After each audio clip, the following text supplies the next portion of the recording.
The first time that I knew that other people were watching was like, we're already doing it like about a year.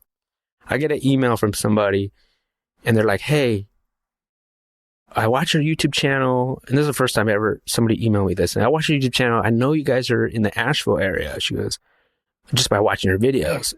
And she goes, would you mind if me and my family, my little kids, come and you could show us your place and show us your garden?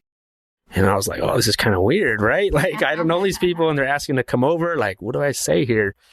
And so then she goes on and saying like, hey, my son was eating a pickle, right? And, pickles have a little stem at the end, they come from cucumbers, right? And so she was trying to explain to her son that, hey, this is how they grow. They come from cucumbers. And they had never seen a cucumber grow. They didn't know what that looked like. And she was asking me if they could come so I could show them how things grow.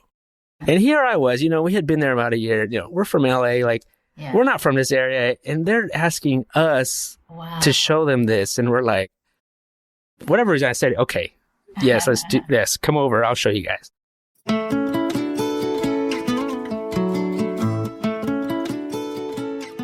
From the Weston A. Price Foundation, welcome to the Wise Traditions podcast for wise traditions in food, farming, and the healing arts. We are your source for scientific knowledge and traditional wisdom to help you achieve optimal health.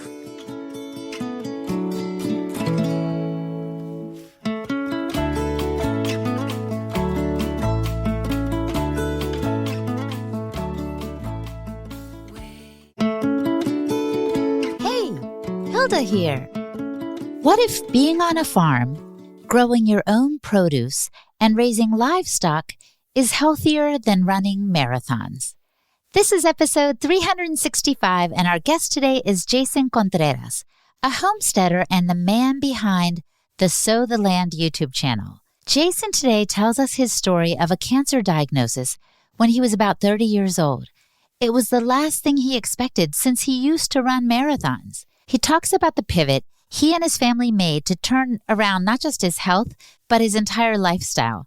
They had to do a 180. Jason explains that they didn't change a lot at first, but then they did decide to pick up and move to North Carolina.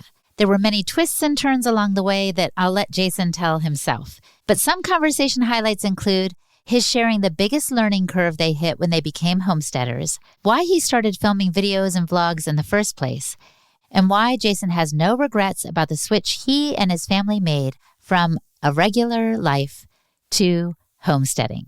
Before we get into it, I want to invite you to our Wise Traditions Conference in Knoxville, Tennessee, this October, the 21st through the 23rd. Join us to get clarity on how to nourish you and your family best, explore solutions for health concerns, and be inspired by speakers like Kelly Brogan and Tommy John. Plus, we'll eat delicious Wise Traditions-style food together, which is so nourishing, and much more. Go to wisetraditions.org to register today. I've already done so, and I've got my hotel booked too. I wouldn't want to miss this conference for anything. I hope to see you there. And a shout out to Earth Runners. Our ancestors were virtually always grounded. They went around barefoot or wearing leather-soled moccasins or sandals, which kept them in touch with the earth. Our shoes, among other things, keep us insulated, literally disconnecting us from the earth. It's time to get back to the connection with the earth to allow the body to take in electrons to help restore our natural electric state for balance and better health. This is where Earth Runners come in. I love my Earth Runner sandals. You all, they feature a copper earthing plug and conductive laces that keep me grounded literally to the earth. I have several pair because they're just so comfortable and I'm addicted to the feeling, to be honest.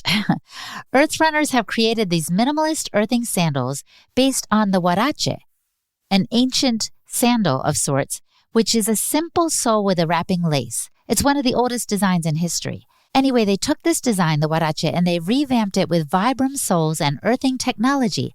So basically, you get the most minimalist, natural, and grounded shoe experience you've ever had. I say go for it. Restore your natural connection with the earth via earthing to enjoy the myriad of benefits while you take in the elements just as our ancestors did. Earth Runners. Their minimalist sole for healthy full range of foot movement, which improves the alignment of the entire body.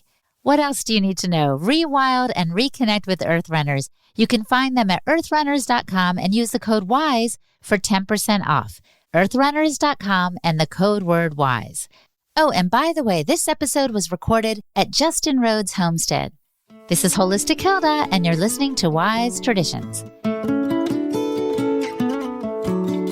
Welcome to Wise Traditions, Jason. Thanks for having me. Yeah. So when you were about 30, you were diagnosed with Hodgkin's lymphoma. What was that moment like? Yeah, I had just turned 30. I had an enlarged lymph node on my neck, and we weren't sure what it was, after going through all the tests and everything. It ended up being Hodgkin's lymphoma, and it was just one of those things that was not in our radar. Like, that didn't come up, we didn't think it was that. I just thought I just had a large lymph node for whatever reason. But so it ended up being that, and it was just like, it just kind of changed our minds. Like, that was like the start of where we're at today. And from there, it kind of just snowballed. Like, I went through 6 months of chemo, and then from there, slowly we started to like figure out like what we should be doing, like health wise. Like, do we need to be eating differently? Do we need to be cutting out things? And that started us on this journey of homesteading. Like, okay, maybe we should start growing our food, and not coming from a background in that at all. I don't think I ever knew anybody who had a garden in their backyard or nothing. And so trying to figure it out, and we just realized that we're never going to really know what's in our food unless we do it ourselves.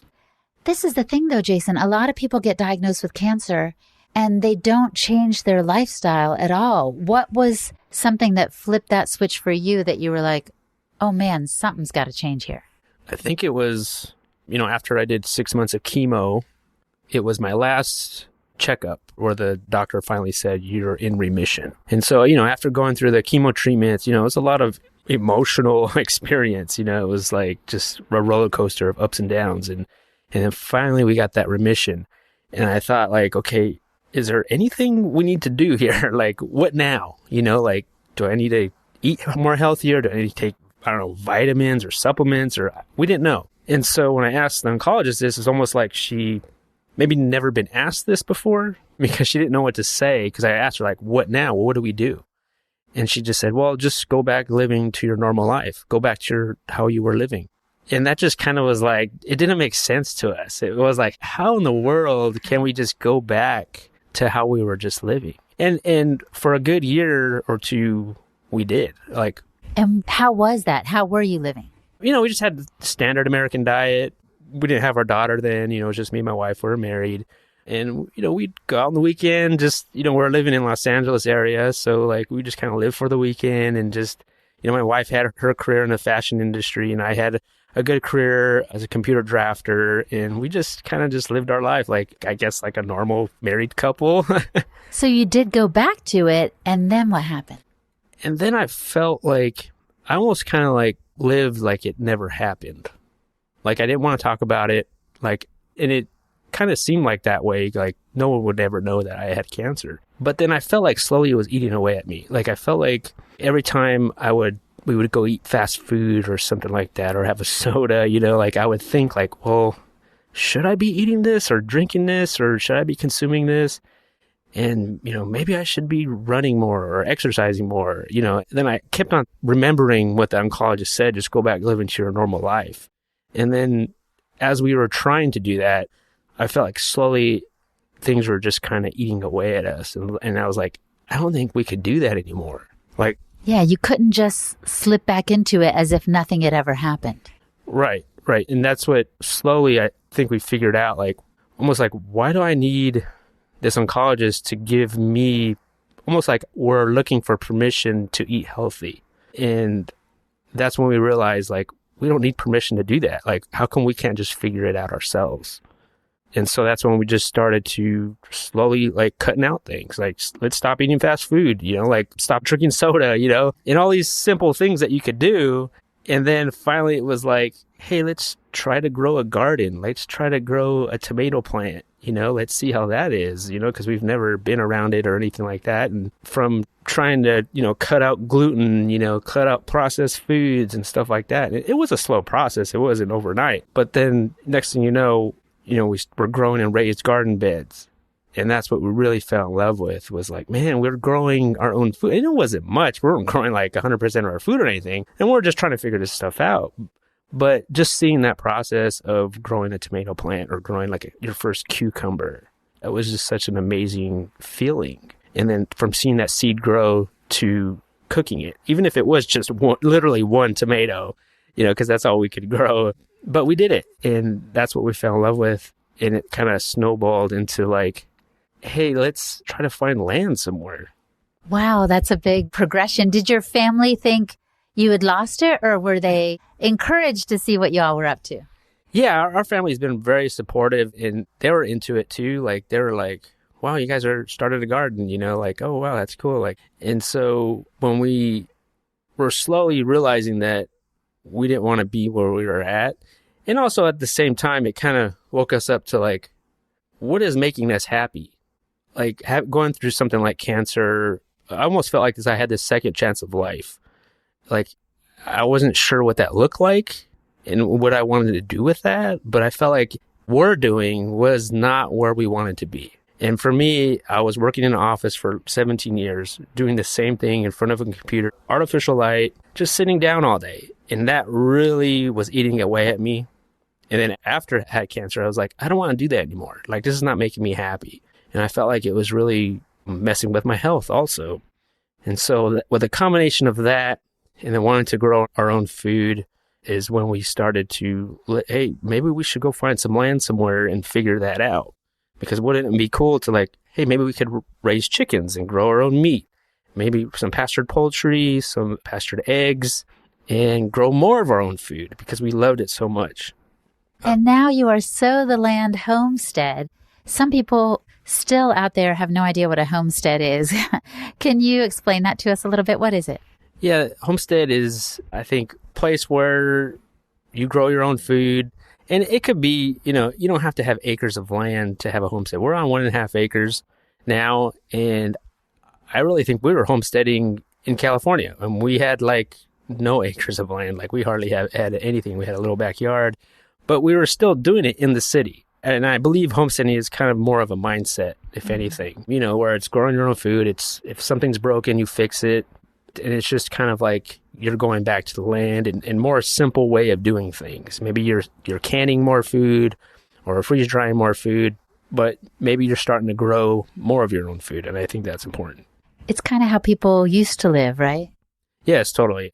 I feel like every time I'm in the garden or if I'm like, with the chickens or something like that, I feel like it's very familiar, even though like, we're starting new at it, because I also feel like maybe this is something we like for years, maybe we used to know how to do this, but just now as we're doing it, I feel like we're trying to relearn this whole process, like something very familiar about growing a tomato plant, even though I've never done it, but I feel like I'm trying to relearn that. Like, I knew it, like for some reason, it's like, I don't know what that word is, but like I feel it. Like, I used to know this stuff. Maybe we all used to know this like 100 years ago, but now we're just trying to relearn what we lost.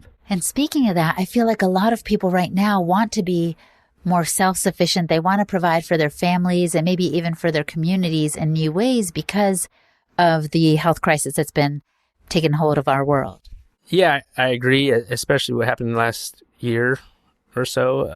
Definitely, I think people are slowly kind of waking up to like, hey, you can grow your own food. You can figure out what's healthy and you don't need permission from anybody to figure that out.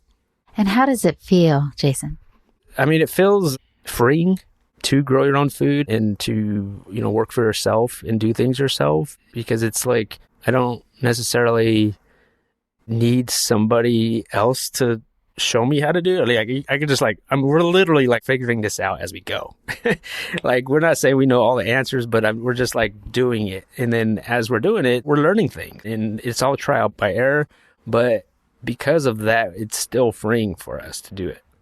Tell me, because I see that smile on your face, about one of the things that you did learn just by trying and even failing, but you guys were figuring it out. One thing was actually the pastured poultry, like raising our own meat chickens.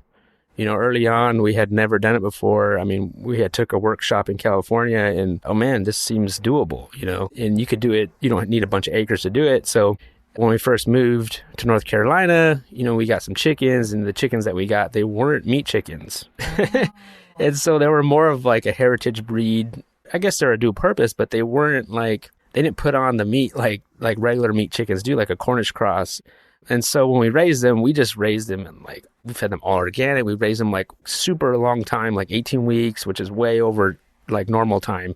And so when we eventually processed them, we spent a lot of money on them and we really didn't get that much meat from them. And so that was our very first time. So that was a learning thing for us that like, okay, these are not the right chickens for us, but let's try this other meat breed. And that's when we started doing these other meat breeds and we thought, okay, these are the way to go. But I think if we didn't have that experience firsthand, we wouldn't figure this out, and it's okay. So talk to us about the taste and the quality of the food that you grow or the livestock that you raise. What is that like compared to what you used to live on? I think it's definitely cleaner, like the food that we grow and the meat that we grow. It's one of those things like once you grow it, you just can't go back to, you can't go back to eating regular chicken at a grocery store. You can't go back to eating a cucumber at a grocery store or anything. And I think it just tastes fresher. Like it tastes fresher. It tastes, I guess, like for me, like, I don't know, more flavorful. And also not just the taste aspect of it. I think just knowing that like I can look out my kitchen window and see where that chicken was raised. I could see where that garden is and where we just picked those vegetables and that now that we're eating at our dinner table with the family. Like just that process is more worth it than anything. So most of our listeners, I think, live in cities or suburban areas, and they don't know quite that feeling of looking out the window and seeing where their chicken was raised. What do you think is a way to get closer to that experience? I think trying to look for local farms, support local farmers in your area, go to a farmer's market and hang out at a farmer's market. And that's one way how we started when we moved out to North Carolina was we really didn't know anybody. We really didn't know like what did people grow out here. We didn't know like how the weather was. So like we hung out at a farmer's market and we get to know the local farmers and we got to meet them and go over their farms and see what they're doing. And they're growing meat, they're selling vegetables. And I think if you're in the city, that's one way of doing it is just trying to find the local people that are doing it and get to know them. And, I think when you could do that, that's probably the closest way you can do it without you personally raising these things. But sometimes these farmers market stands will have signs that say local, but they don't have the right labels, organic, non-GMO. How do we know we're getting the real deal? I think they have to be open for you to visiting the farm. I think that's what's key is actually going to the farm. I think if they're the real deal, they won't mind that you come and visit.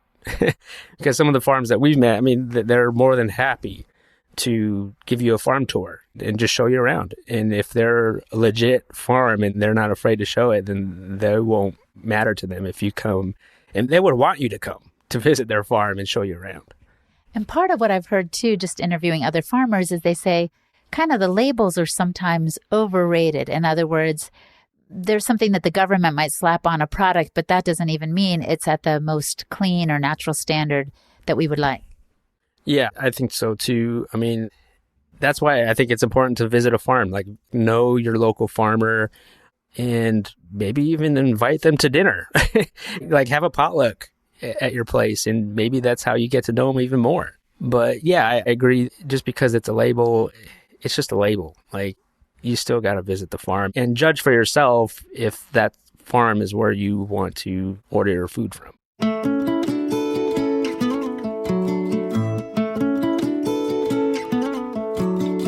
Coming up, Jason describes his family's life and what it looked like when they started over in North Carolina. Plus, he talks about improvements to his health since they started homesteading.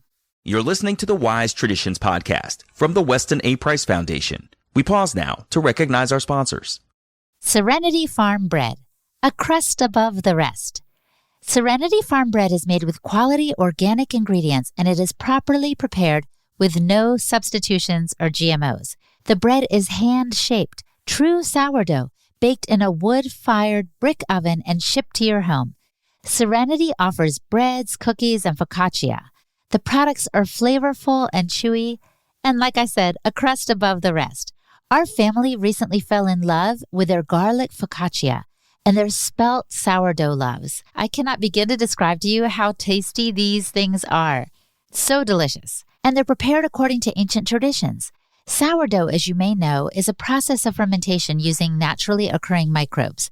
Serenity Farm bread follows those traditions using wild yeast and lactobacillus bacteria as the culture to ferment the grains, wheat, rye, and spelt. And during the process, which takes many hours, the grains are broken down.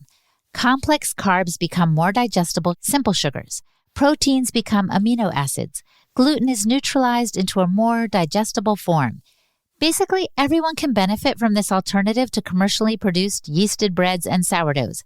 But these products are especially good for those who struggle with balancing blood sugar, who have trouble with their weight, and who have an apparent wheat or gluten intolerance. Serenity Farm breads offer a wide variety of products too, from sweeter treats like the walnut raisin bread or sourdough cookies to traditional loaves like European-style rye and multigrain.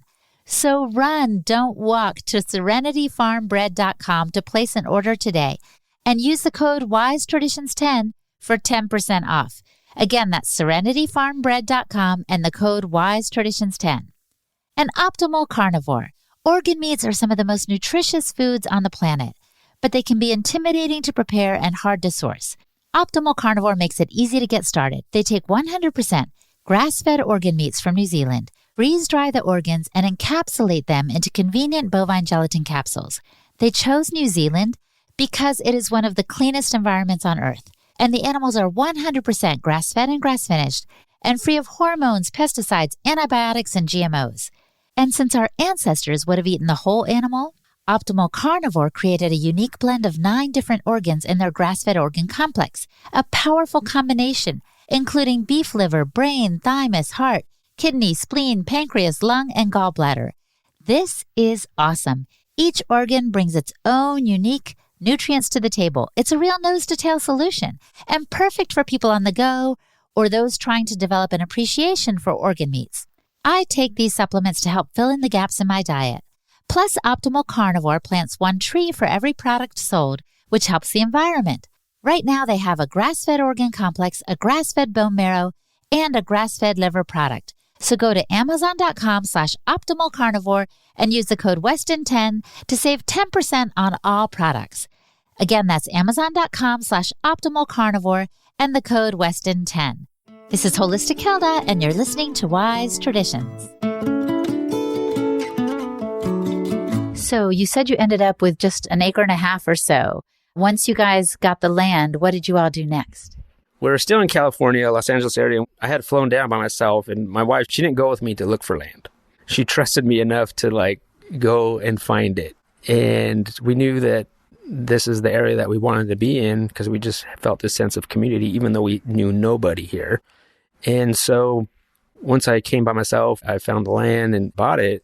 We waited about 6 months. We had sold our house. We had sold mostly everything. And me and my wife and 4-year-old, we moved. And then when we got there, it was like this, oh my gosh, what have we done moment?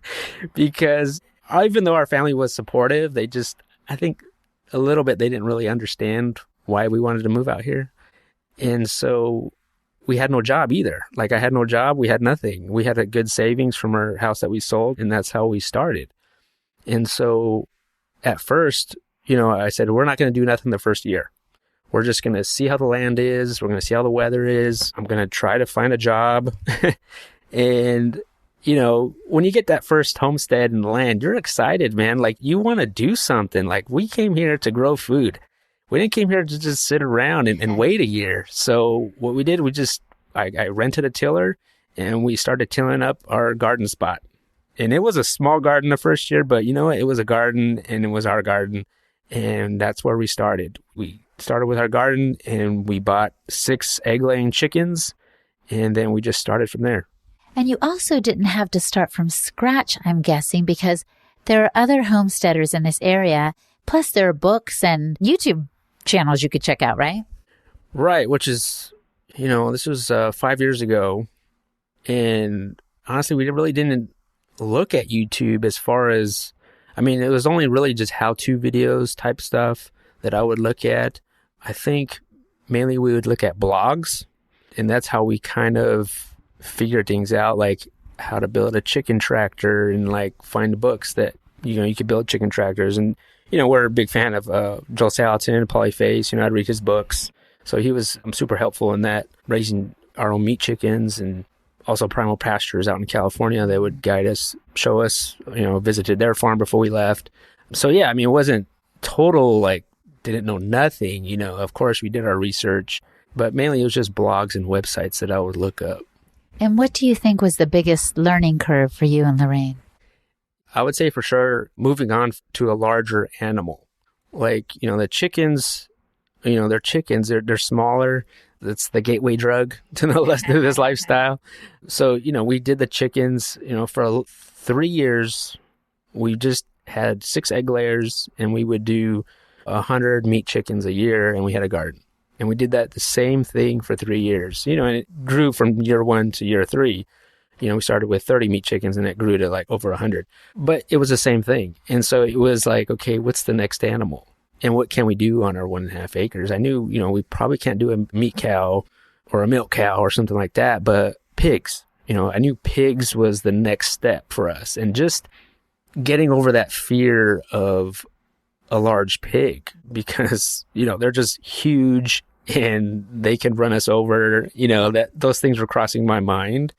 And so after meeting friends here and helping them with their pigs and seeing how they are with their pigs and how they raise their pigs on their land, and hanging out with other people that are doing this, that kind of gave us the confidence to, hey, maybe we can do this, maybe we can figure this out and do this on our 1.5 acres, is get at least 2 pigs. And that's what we ended up doing last year, was raise 2 pigs for the first time. And believe me, we were super scared.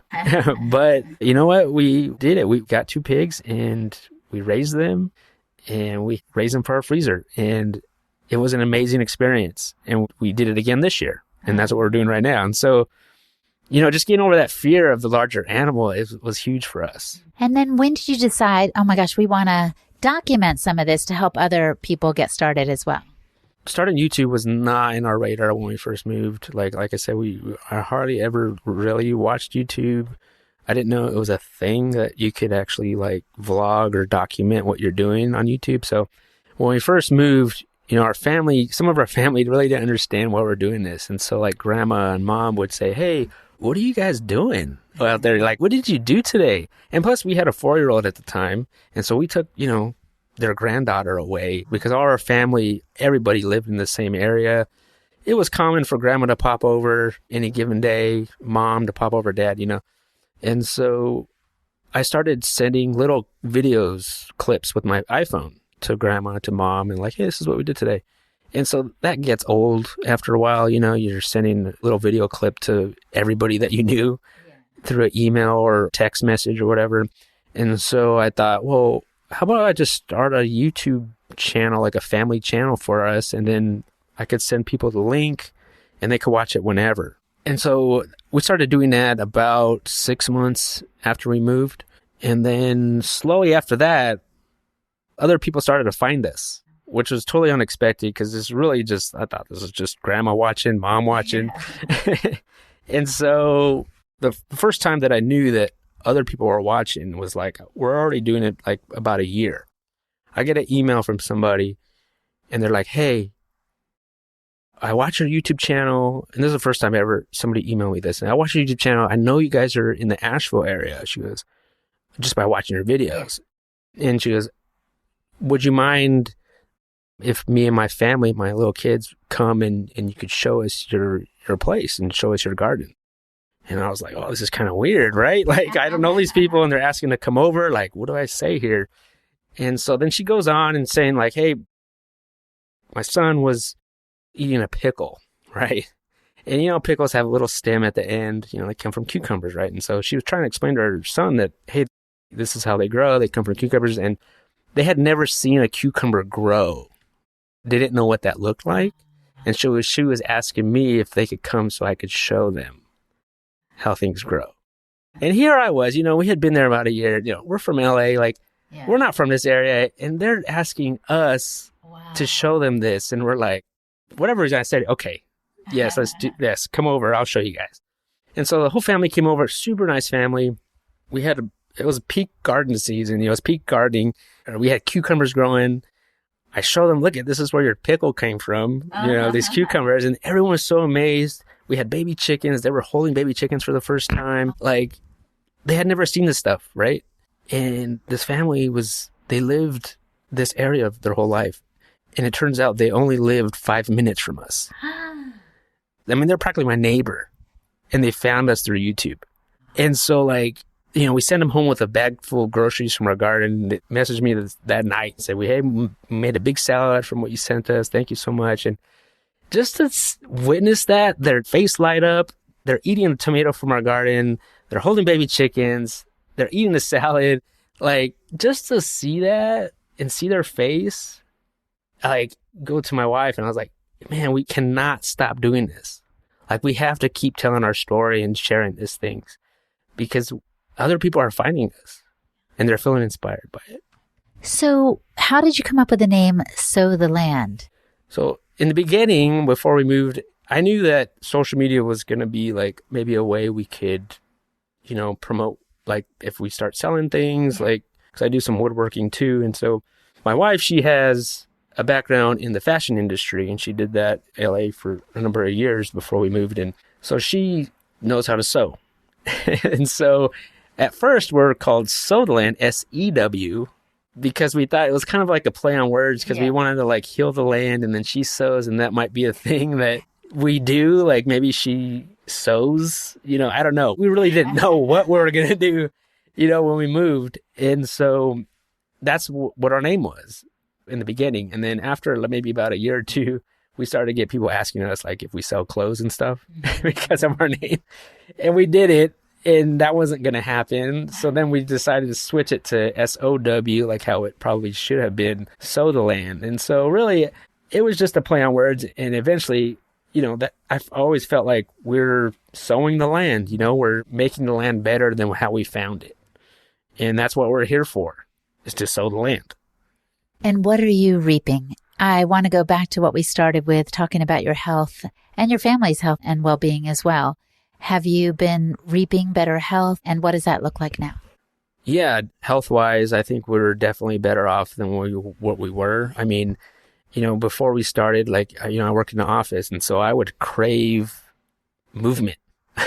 I would just sit down all day. So I would go home and go for a run. I would always go for a run every single day. And I would crave that movement. I'd run marathons before we moved. And so when we moved here, slowly I stopped running.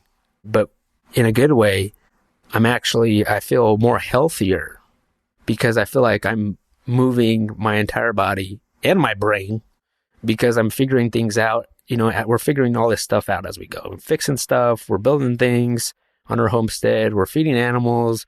I'm moving chicken tractors. We're moving animals. We're doing all these things, even though I'm not running a marathon, but yet it's all the movement that I'm doing. I'm not sitting down besides when I edit, but, I'm not sitting down, 10 hours a day in front of a computer. It's movement. And so between that and then the food that we grow, we've never been healthier. Also, just we're being together as a family. That's important too. That alone, we run a business together and we sit down for a meal together. Our daughter now, she's 10 years old. She's a big part of it too. She knows how to butcher a chicken now. She's been doing it since she was 4, she's with us during workshops. She's teaching other people to do it. We're all working together. And I think just that being happy and healthy it's going hand in hand for us. Jason, do you ever wonder if the cancer is going to have a resurgence? I do. Before we moved here, when I came out and I bought the property, but we hadn't moved yet. I was having some issues at that same time and the possibility of cancer coming back. And I already had got the property though, right? this was going to be our dream, right? Like, we're going to go out to North Carolina, but like, there was this possibility that my cancer would come back. It was back.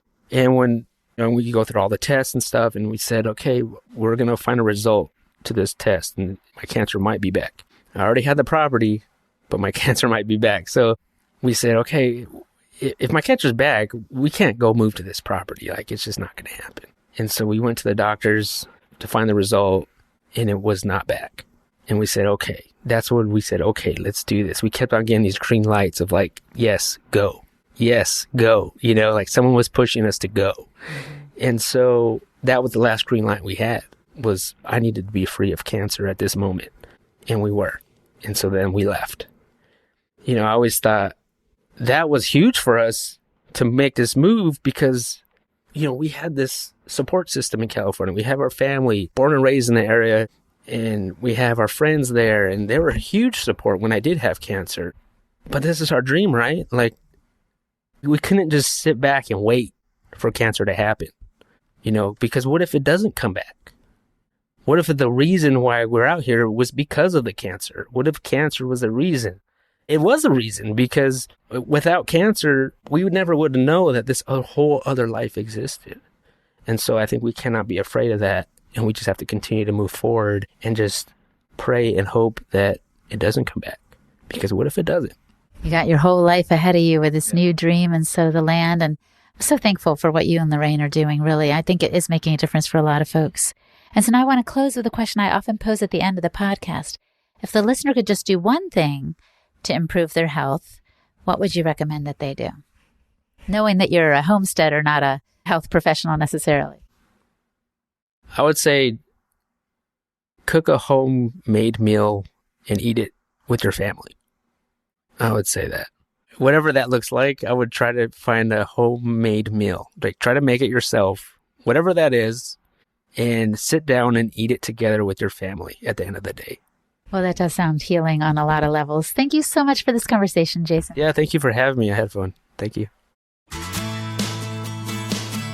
My guest today was Jason Contreras. Check out his YouTube channel, Sow the Land. And I'm Hilda Labrada-Gore, the host and producer of this podcast for the Weston A. Price Foundation. You can find me on YouTube too. I have a channel called, of course, Holistic Hilda. And for the transcript for this episode today, visit our website, westonaprice.org, and click on the podcast page. And now for a recent letter to the editor from a Wise Traditions Journal. Remember that you get these quarterly when you become a member for only $30 a year. I just cannot get over that price. Just use the code POD10 and become a member. For $30, you'll support our work of research, education, and activism, and get these journals as a bonus. So here is what Wayne had to say from Ohio. I have been using linen sheets from Life Giving Linens. I find them comfortable in both the summer and the winter. Yes, when they're new, they can make you feel like you are sleeping on straw.